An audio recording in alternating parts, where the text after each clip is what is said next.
no more. Oh, my Lord. We won't have to cry no more. I tell you we won't, church. We won't have to cry no more. Hi, and welcome again to Keep It Simple, Señorita.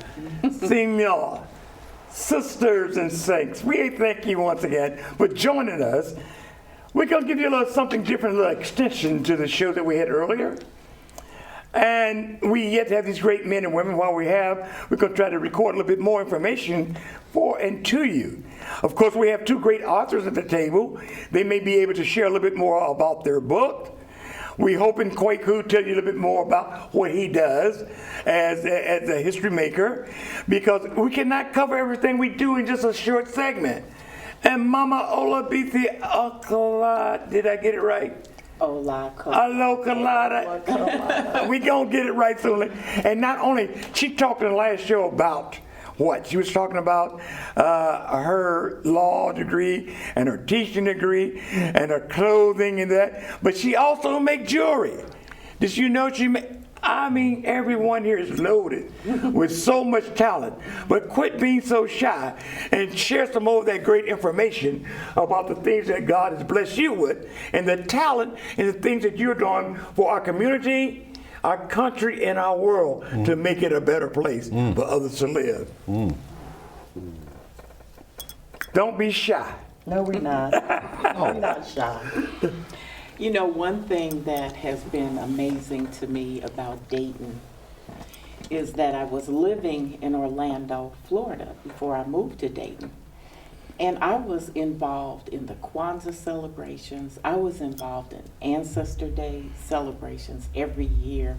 Just so many things that the Dayton Africana Elders Council does here in Dayton.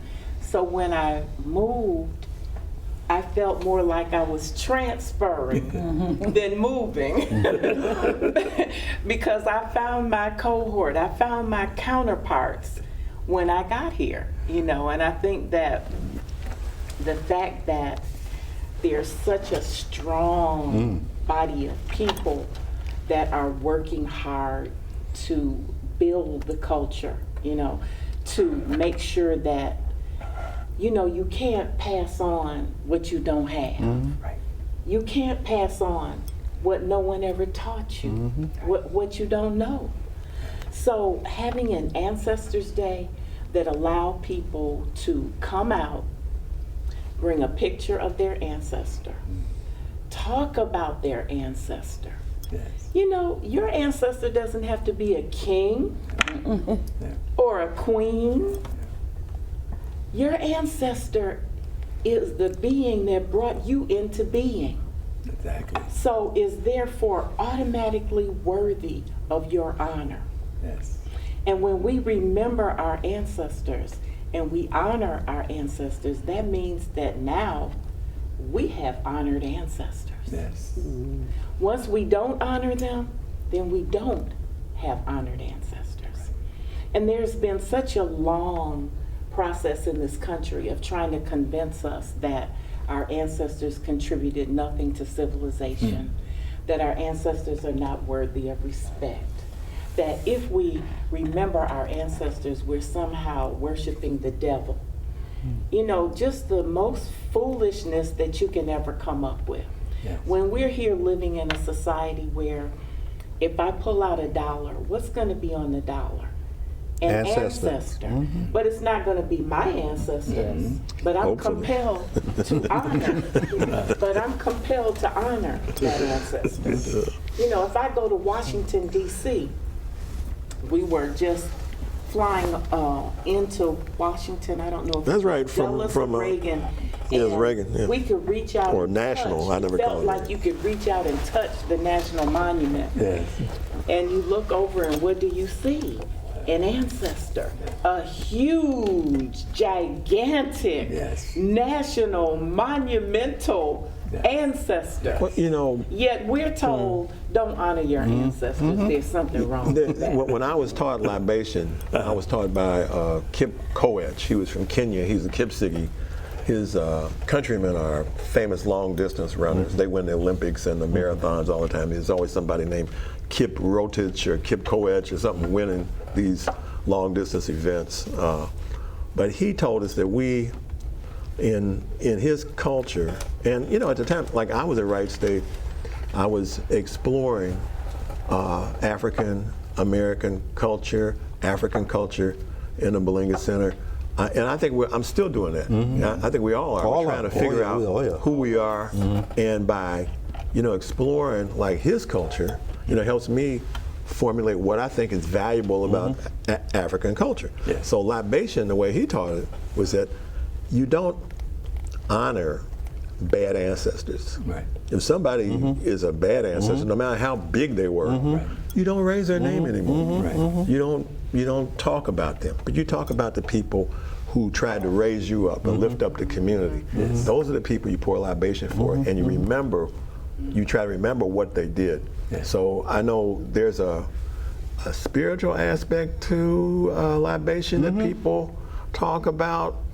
I think it more. I don't think it's academic necessarily, but I think it's when we do a ritual, we are reinforcing ideas, and so we're reinforcing the identity of somebody like Floyd Johnson. So we'll be pouring libation for him from now on. Yes. My best friend died of a massive heart attack Sunday. Come out Tayimba. We were in the Institute of Positive Education together. We were in the Kemetic Institute together in Chicago. A lot of organizations. We studied Kawaida together and other things. He will be remembered, for his contributions. Every time I pour a libation, I'll be thinking about him. So we raise up these people who have tried to raise us up, and it's that's a lot of it. Some people say, "You're pouring libation. Do you think that there are ghosts coming?" I don't know. Frankly, I don't know who's coming. I can't see them. I know as much as you know about it, and you might know more than me. But I know I'm doing it for the purpose of remembering and reinforcing that memory, in the community. But when you say libation, and you say you don't honor the bad, shouldn't we also have libation for the journey shoes of those ancestors, people that come behind them? They need journey lights to travel by, even though their ancestors were of a bad descent. Can you think of them as breaking the generational curse? Say like, maybe my great uncle was a murderer. That don't mean I have to be one. No. So I may need your journey shoes and his journey lights to make my travel and to make my journey better than what his journey was. I mean, I'm just saying, why don't we try to embrace everybody? I mean, even though they're in compartments, I just think the world, God made everybody, and he said when he made the world, he made everything and it was good, even though we are some bad. Do we have journey shoes for the for the recipients of those people that were bad? Well, that's interesting. Because there is the concept that there's two things you can learn from people. One is what to do, and the other is what not to do. Yes. Yeah, so I think that the concept of libation is using symbols like water. And water is a symbol of life. Whenever you have something that's alive, there has to be some water in it. Anything that is completely dry is dead. Okay. So we're using symbols to give life to. We're pouring life. And the life is the remembrance. So I think that our ancestors probably thought, we don't want to give life to bad behavior. Yeah, we don't want to give life. We want to give life to light. Okay, so there's a saying, a person is not dead until they're forgotten.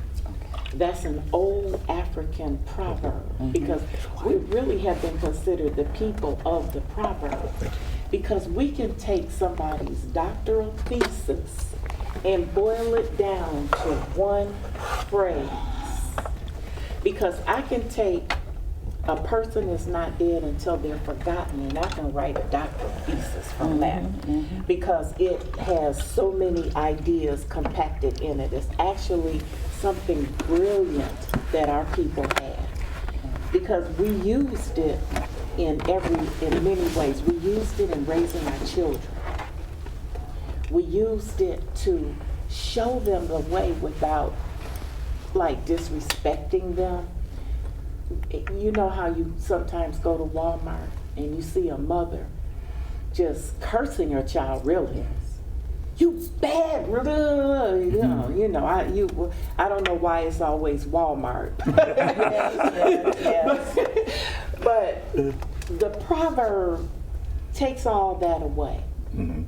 It's like Sankofa, there is no shame in returning to get it. You lost something, no shame in looking for it and finding it. You made a mistake, no shame in going back to correct that. That's right.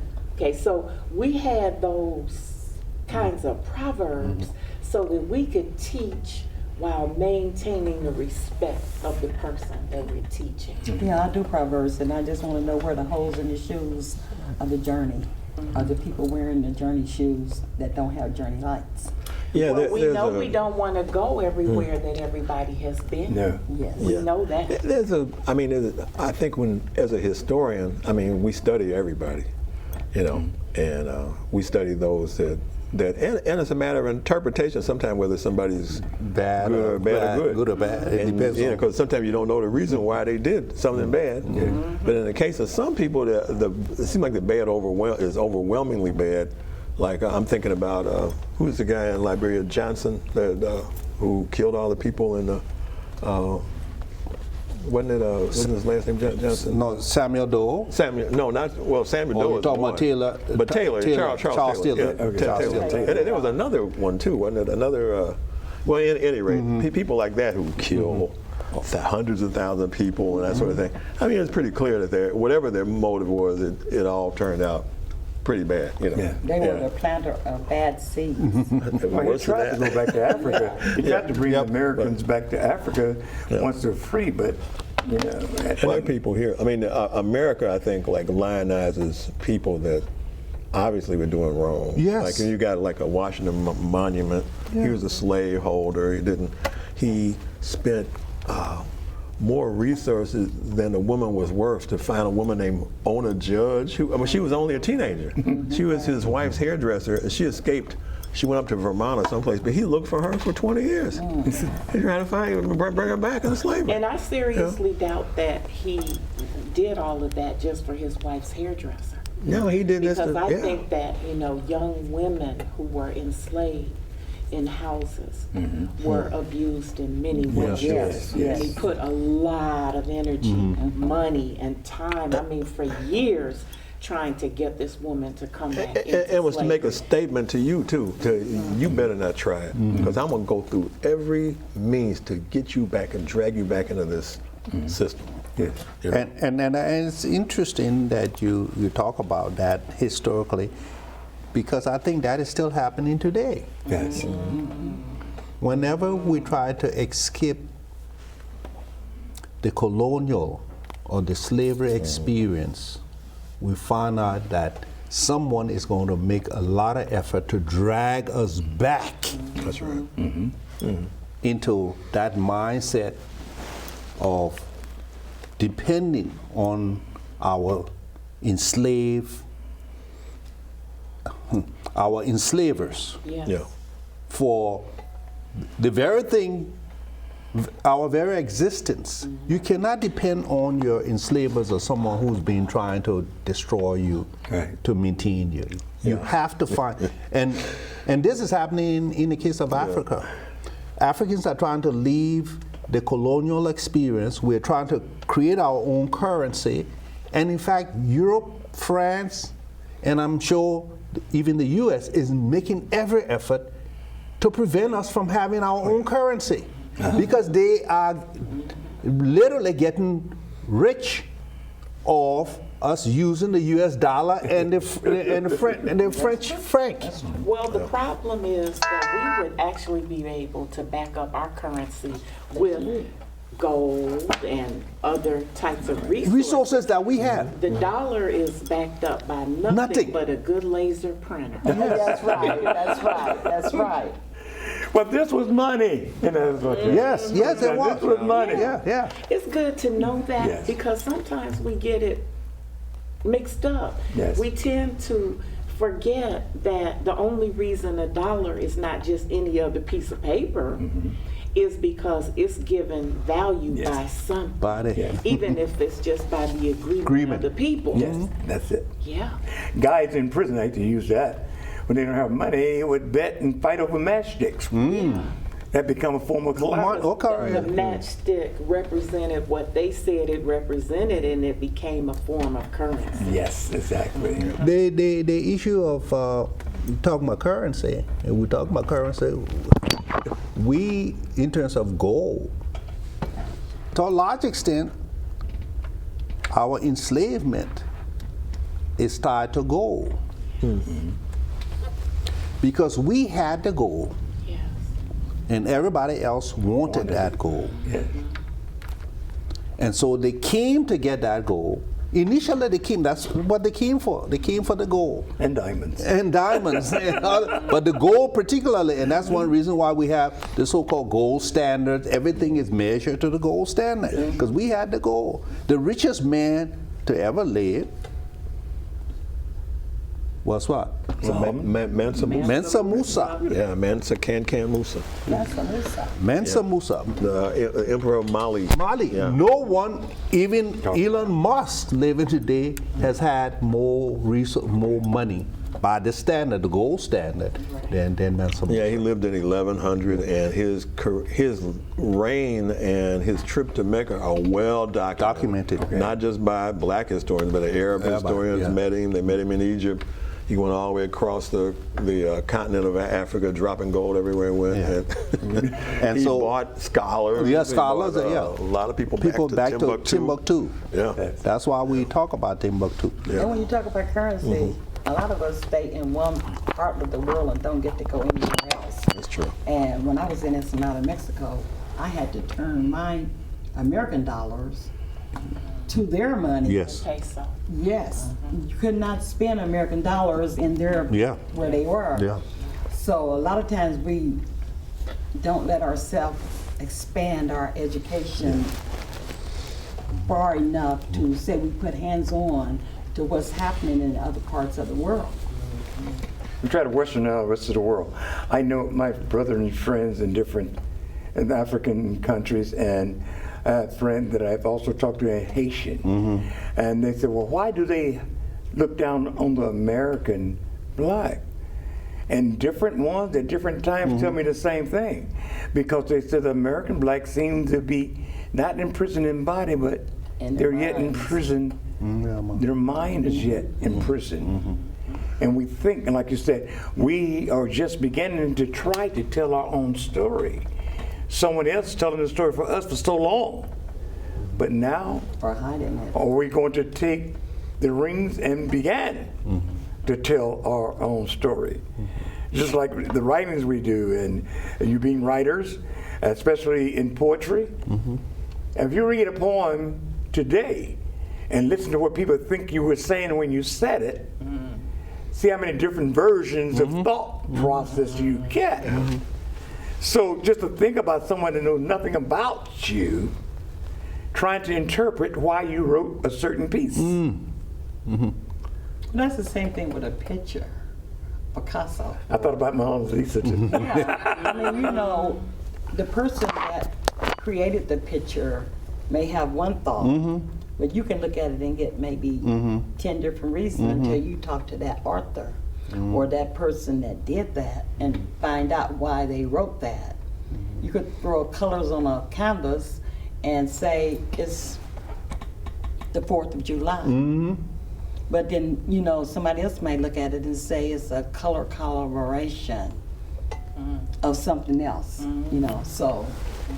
Everybody got different ideas. Interpretation. And I think the point you're making is a very good point, because that speaks to how we give meaning to things. Yeah. We give meaning to things based on what we know. You can't give meaning to something that you know. Exactly. So oftentimes we're looking at stuff through our what we call your prior knowledge or your prior experience, because that's what you have. And so if our prior experience have been under duress or crisis and all of that, then we begin to perceive the world in that way. And so that's one of the problems we are confronted with, not only here in the U.S., but even on the continent of Africa. Our prior experience have impacted the way we see the world, and especially the colonial and the slavery experience have really impacted the way we see the world. Someone said, I have a vision, but you don't have my eyes. Okay. Yeah. It impacts how the world sees us. Us too. Yeah. That's true too. Because it depends on, if you're looking at us through a European lens, then you don't see the same thing that we see. We're looking at ourselves through our own lens. And we're telling our own story and creating our own narrative. Yes. That's an issue that's been brought up about the framework for Black Studies programs. That a lot of times it's not a true Black Studies program, because it's a view of Black people through somebody else's eyes. It's not through our own agency that we see our history unfold. Even our historians in the past, some of our historians in the past, even the title of their books as if they were somehow objectively looking at us through like Carter G. Woodson, who was the founder of the association. One of his great first books was The Negro in Our History, like The Fly in the Buttermilk or something like that. He's the Negro, you know, I mean, or Black, or you know. But he wrote a book called The Negro in Our History. Like, who's this our that we're looking at? You know, I mean, I don't know. He was looking at what American history, because that's how he was educated. There's so many it's hard to break out of that. that have the title The Negro Problem, you know, books and articles and writings, The Negro Problem. So that's clearly through a white lens. If it's going to be through my lens, it's going to be the white problem, But then they the continue, colonial problem, the imperial problem. yes, they continue to break our vision though, because my first two books, When the Red Brick Road Turned Yellow, was talking about how our life was on the red brick and we all of a sudden moved to the gold of life. And when I wrote also African American Heroes, both book manuscripts were like 300 pages. They broke them down to table size. They didn't even let them be shelf ready. Both books are not shelf ready, and then they refused to give me all of my manuscript. Oh. Yes, so the Western world twist things to their vision to make you think the way they want you to think. And we have to teach our children, like you guys are doing, the right way. The journey shoes that don't have holes in them. The lights that do still shine bright from what we know as our history. And this is something we need to keep going.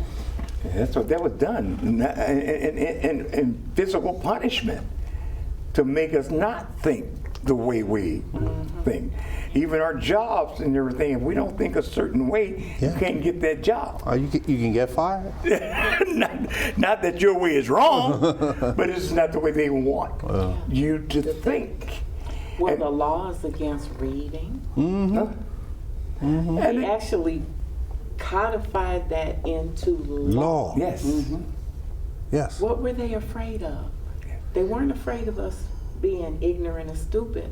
They were afraid of us being intelligent. Yeah, Frederick Douglass writes in his 4th of July speech, he said, I'm not here to tell you that colored people are the equal of white people. You already know that. He said, there are laws preventing us from reading. There are no laws preventing dogs from reading. If we couldn't do it, there wouldn't be a law. You know, I mean, he just goes on and on. But it's so well written. He just lays that. So I'm not here to do that. He said, I'm here to ask you what to the American Negro is your 4th of July. You know.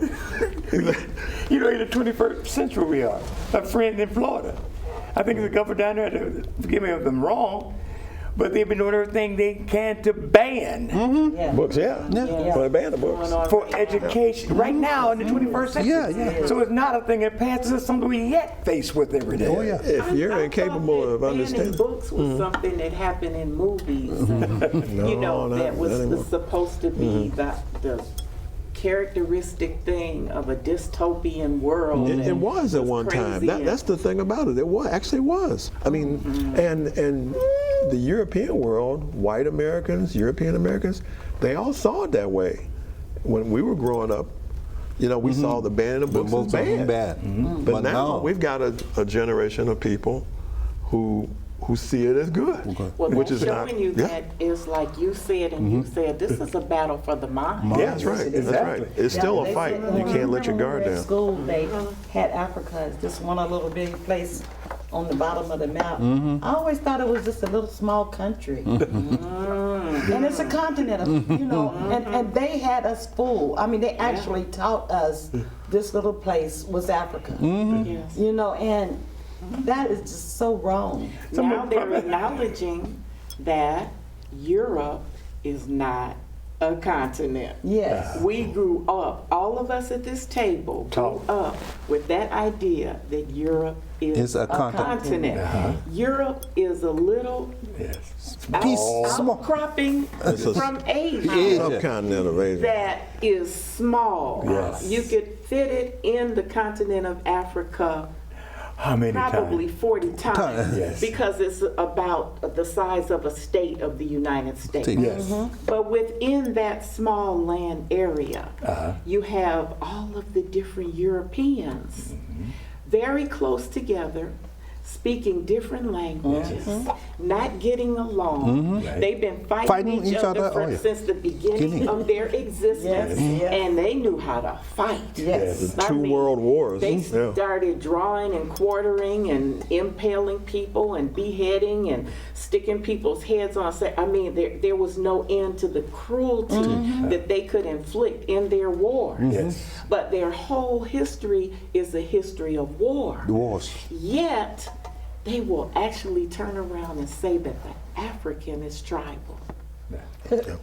Yes. When the African has been able to exist for thousands of years with peace, okay, and developing systems of kinship that practically took the place of government.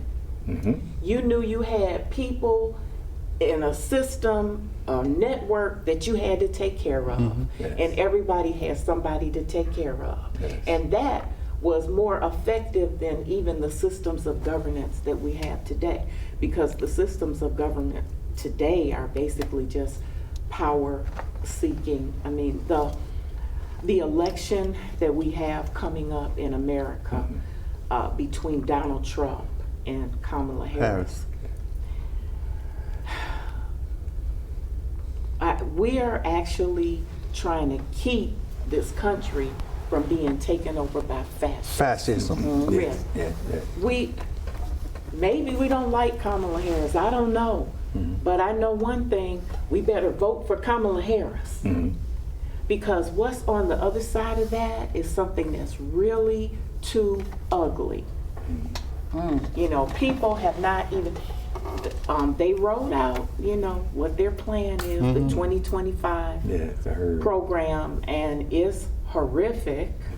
It's like you're talking about banning books is the least of it, you know. How about no elections? How about, He said there no all elections. kinds of things unapologetically being thrown out. Yes, it is. throwing out They there. mentioned this being the last election. Last election, yeah. I mean, are we listening? Are we awake? They were saying it right before you. My cousin, You won't have to worry about it anymore. my cousin's a sheriff in Donald Trump Mississippi. did that. Yeah. You don't have to worry What about it. about it? Our cousin was a sheriff in Mississippi, and she just told me last week they got rid of all the voting places where the old people could walk to and vote. Yeah. She said they got rid of them. Yeah. And they put the voting booth way on the other side of town that they can't get to.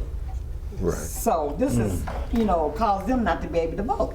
And I think I saw on the news today, I think in Arizona, they're trying to pass a law where you have to show your American citizenship Yes. before you can vote. But you can be one of the immigrants coming across the line and vote. Yeah. I don't think they should be able to, but I think they're allowed to come over so they can pump up the volume. Who? Do you mean migrants? The immigrants over there. Well, I don't think migrants are. That would be one of the few things that migrants would be thinking about trying to vote. They'd be trying to get a job and get a those. job. They work. They are working. Yeah, but what I'm saying is that I don't think a lot of migrants are thinking about voting when they come here. They're looking for. No, I don't mean their mindset. I meant the people, Congress. I mean the people that are up above. Oh, yeah. I'm not talking about them. Yeah, but Yeah, I think again, it's it's just that stuff is made up by the politicians. It's a scare It's tactic. scare tactics. Galvanize Yeah. this. Well, Yeah. all of the studies say that the American economy cannot function without migrant workers. Is that what they said? That's right. But I think a lot of things being a lot of distractions. I think we really ought to get quiet and examine what is really taking place. There's a lot of distractions make us think you have arrived, you're okay. Look, you see more of this, more of that. Yes. It's something bigger behind, I feel, Yes, this it picture is. than we feel, oh, we're free, we're doing well. There's something there deeper. What did John Henry Clark say about that? Oh, If you start with slavery? yeah, you start with slavery, everything else looks like progress. Right. That's true. That's why, I'm a member, I'm the second vice president, which means I don't have to do a lot of work, of the Association for the Study of Classical African Civilizations. President is Dr. Mario Beatty of Howard University. The first vice president is our great brother, Dr. Greg Kamathi Carr. And the organization was founded back in 1985 by Dr. Maulana Karenga, the creator of Kwanzaa, and especially by Dr. Jacob Hudson Carruthers of the great Center for Inner City Studies and the Kemetic Institute in Chicago, who, decided he would read the ancient African scripts himself and interpret them, and he did. And he began to attract other people who were doing the same thing. He wasn't the only one. He found Raketi Amin, whose name was formerly Deidre Wimby. She was a linguist for the Nation of Islam. She came over. A brother, Ben Levy, who was in college with Olabisi. He was in a Hebrew group, and he decided he wanted to be a rabbi and went to Spertus College of Judaica to learn ancient scripts. So he learns about 6 ancient scripts.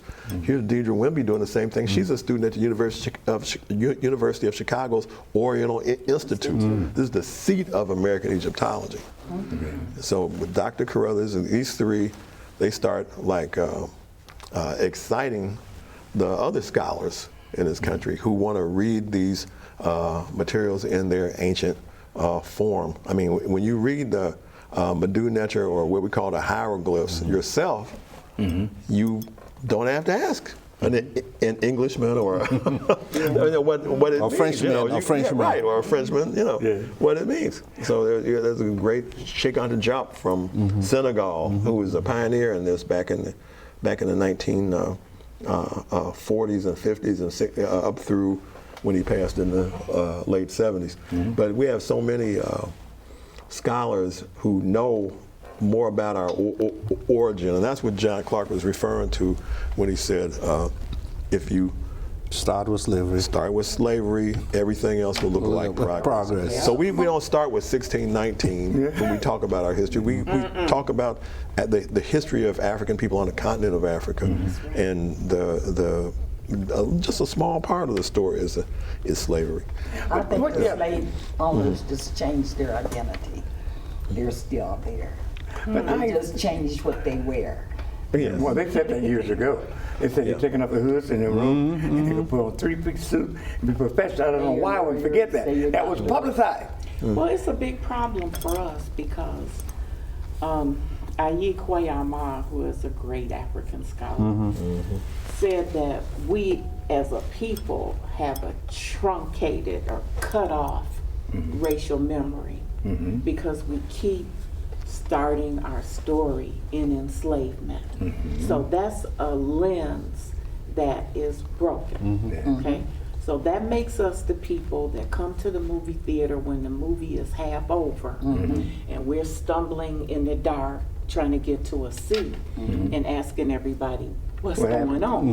What happened? Because we don't know. Right. Yes. And we cannot live in that state of malaise and confusion about who we are, but we will not be able to help doing that if we keep starting our beginning in enslavement. And the interesting thing about it is that European Americans and those especially on the right, they know less about our history than we do.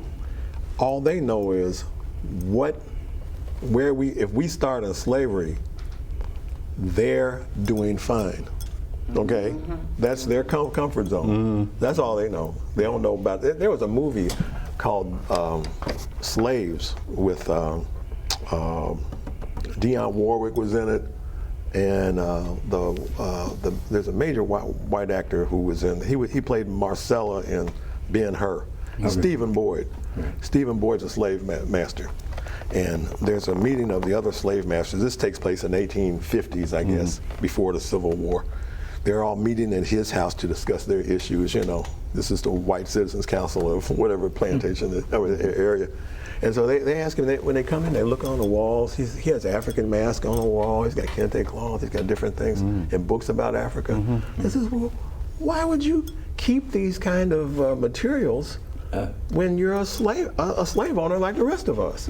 And he said, I keep these to remind me of who these people really are. And to make sure that I keep my foot on their necks, because I know what they're capable of doing. This is in a movie. It was released in 1971, I think. You know. But tell me, what you guys, you thinking? We keep hearing this phrase. What do you think when you hear this? We're going to make America great again. Oh, it's to take it back. That's not a European thing, that's a Western world thing. I always think about the fact that America is really the result of an insurrection. Okay, it was an insurrection and an anti-colonial war against England. So, but before that happened here, this was not America. It was a colony of England. But the process of slavery was well entrenched before there was an America. So we got to realize that slavery was here before the country was here. That it's part of the very fabric of the country. And it was part of the very reason that there was a fight against England for the country. Yeah, there's a book by historian Gerald Horne called The Counter-Revolution of 1776. And what he says, the American Revolution was a counter-revolution against Britain because Britain was starting to dismantle the slave trade. They were thinking they had the famous decision. It's depicted in a couple of movies, where Lord, the head of the High Court, involved in the Zong incident. There was an incident where a slave ship captain, in order not to suffer financial loss, dumped all of the enslaved overboard. And then he tried to get the insurance money. I think I heard right. And I forget the name of the British judge that tried the case, but he found against the slave ship captain, said you can't do that, you know. And it started a process of dismantling the notion of slavery, because Britain itself, very few, there weren't, sometimes these slave captains that would bring their servants with their enslaved people with them, but slavery was really illegal in Britain. You know, and they remember the British song, "Hail Britannia, Britannia rules the waves. Britons never, never, never will be slaves." You know, that's what they say, because they used to try to enslave each other, but they decided to stop. You know, they say if you're a British citizen, you can't enslave another British citizen. You never be a slave, or for anybody else. But so if you arrive there as a black person, sooner or later, somebody can bring you to court and say, "Well, look, we don't have slavery here. So what are we going to do with Clarence? You know, what is he got? You know, so the American Revolution, he argues, Gerald Horne argues, it was a counter-revolution, and he has letters to show how fearful they were of this. He said, if we stay in the British Empire, they're going to take our slavery away. What are we going to do now? You know. We don't have Larry Crow out there picking tobacco and stuff, you know. What are we going to do? It was a lot of things that taking place in that, isn't it? Yeah. A lot of money, a lot of... It's the wealth. It's the wealth of this country. That's how. If you have somebody working for you for 200 years and you don't pay them, 100%. 200 years. That person, their children, they're working for you for 200 years and you don't pay them. Can you imagine how much accumulation? Even in a small, you know, there's a famous letter. We're talking about, but many historians say it's 800 years. Yeah. Africans have been exploited for 800 years. And there was a famous letter from Dayton, Ohio, the Jordan Anderson letter. If the viewers haven't seen it, you can look it up online. Jordan Anderson, spelled Jourdan, Anderson, written in 1865. He writes a letter answering his former master, his name is Colonel H.P. Anderson in Big Spring, Tennessee. And he tells him he will not be coming back. He asked him to come back. He asked him to come back. That's the implication. He asked him to come. He said, "I will not be coming back." He said, before I would even think about it, where is the money you already owe me? For me and my wife. You know, he said, minus a tooth you pulled for her. You know, he said it comes to 11,000 something, which is a lot of money in 1865. There's a whole lot of money. It's about $1 million in 1865. It's a lot of money. But he said, I would not consider. And he said, and how would you treat my daughters? He said, they're pretty girls, you know, and I don't want them to be subject to the whims of their young masters in Big Spring, Tennessee. He said, my kids are going to school here. They call me Mr. Anderson here. How would I be treated in Big Spring, Tennessee? Well, historians have studied this, and some of them try to say that Jordan Anderson didn't really write it. And it was written by abolitionists or something. It was Winters, Valentine Winters, who was an abolitionist, who was the founder of Winters National Bank. Okay. But he didn't write it. He may have typed it up or something, or written it out or something, but or some associate. But these are the sentiments of Jordan Anderson. So he wasn't going back. And he had his children are buried at Woodland Cemetery. He's buried out there.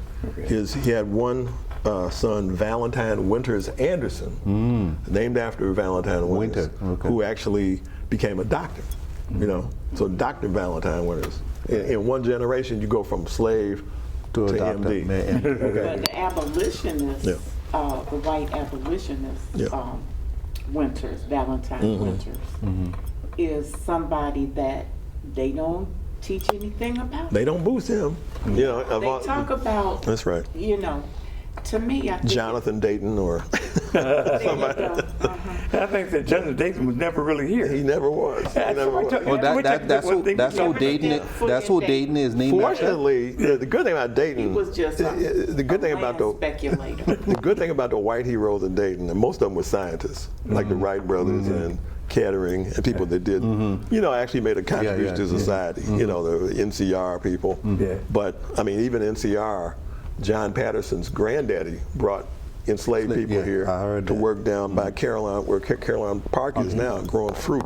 And they took him to court over and over again, trying to get him to stop. He said, well, they're just visiting me. And they're going back to Kentucky as soon as I get finished with them. But I was thinking, before I forget, Both of you have books there. Would you take a minute, tell us something about your particular book to those at home today? Can't get over here. So this Growing On Boy Go Zion is a memoir, the story about my journey. If we can zoom in a little bit. Go ahead. It's a story about my journey as a professional. So I talk about my boyhood and being a juvenile delinquent in the streets of Monrovia. And I talk about being raised by a single mom too, because my mom was single for a part of her life. Eventually she married, and I think that marriage brought some stability to my life. So step parents, we got to give a lot of props to step parents, mothers and fathers who can bring some kind of stability to the lives of children, because my life was really helped and transformed by that.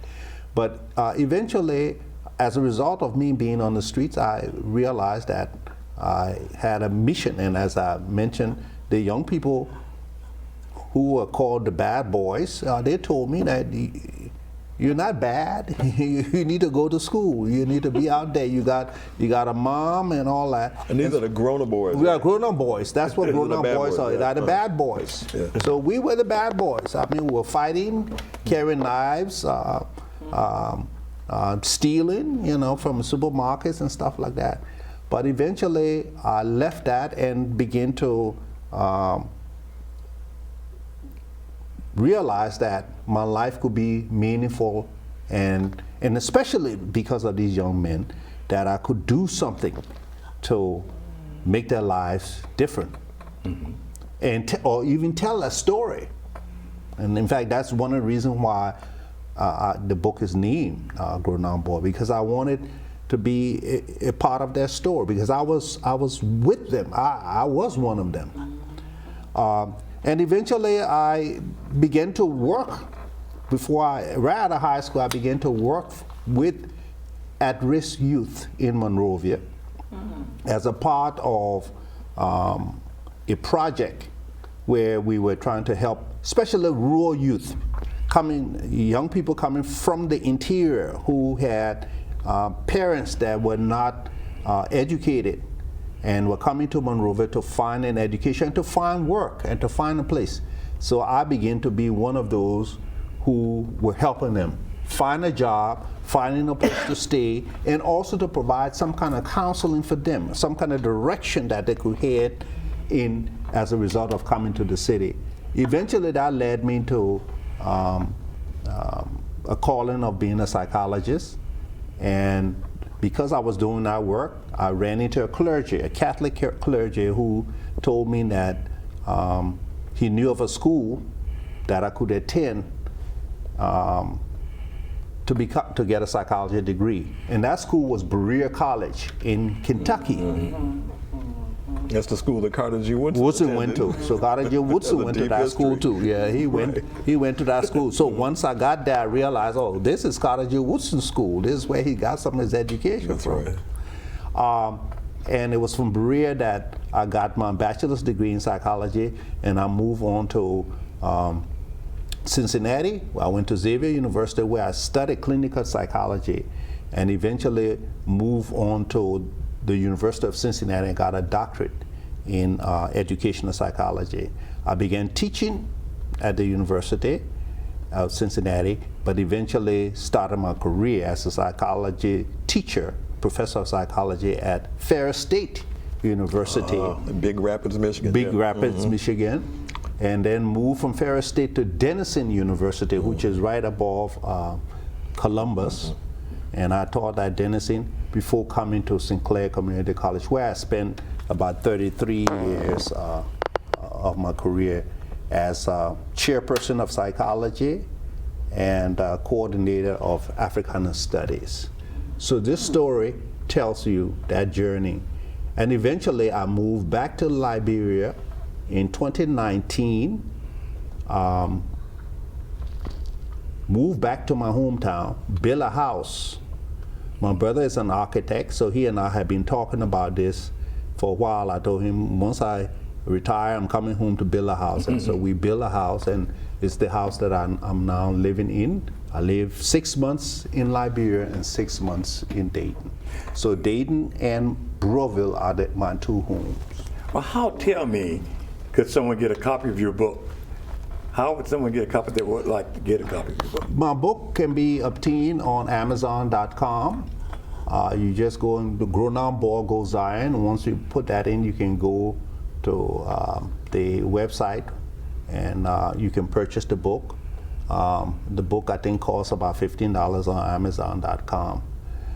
But if you're really interested, you can contact me at Dr. Boyka Twe is Dr. Boyka Twe at gmail.com. So you can contact me and I could get you a copy of the book right here in Dayton because I have copies of the book right here. Okay. Well, right, Marcella, Ash, you'd like to share briefly about a minute here? Okay, my Here, journey hold. shoes is not as big as his, but I have included this book, Those Hog Bottom Days, into my 10 self-published books. And this book particularly was asked by me by the lady that owned the hogs in Hog Bottom, Miss Bennett. She owned the hogs in Hog Bottom, and this book is done poetically. It also ensures you with stories of how the people lived in that era where the men did teach the boys how to be men, and how the women taught the girls how to be ladies. And the book is in poetry. It has a lot of the people in that area I interviewed and pictures. But this book I'm so proud of because this is where I grew up.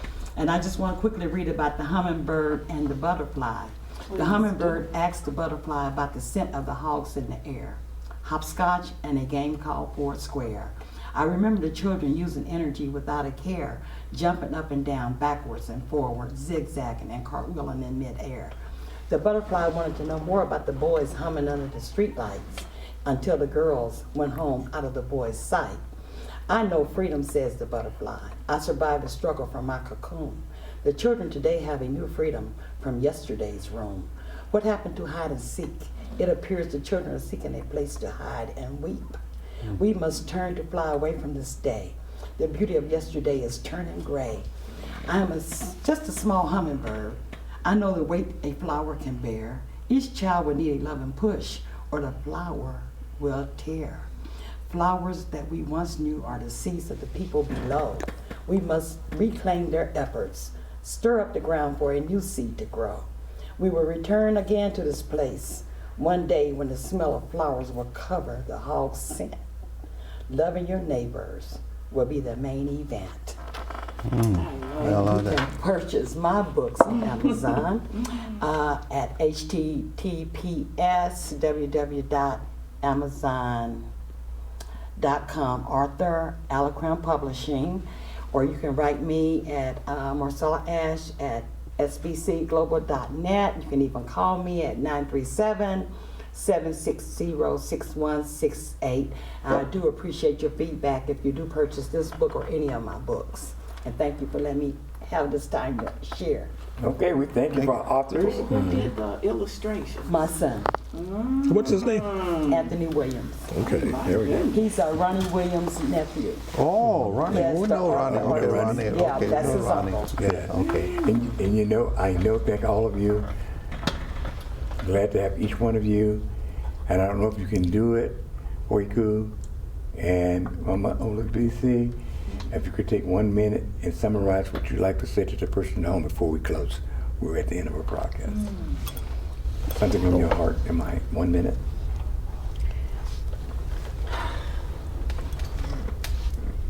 I just want to say that the most important thing that we can do is understand who we are to each other. And if we really look back through history as we've been doing today, that's the thing that has always gotten us through. If we don't know who we are to each other, we think we're just some individuals rattling around out here on our own, then we will never know how to behave towards each other. We have to know that we belong to each other.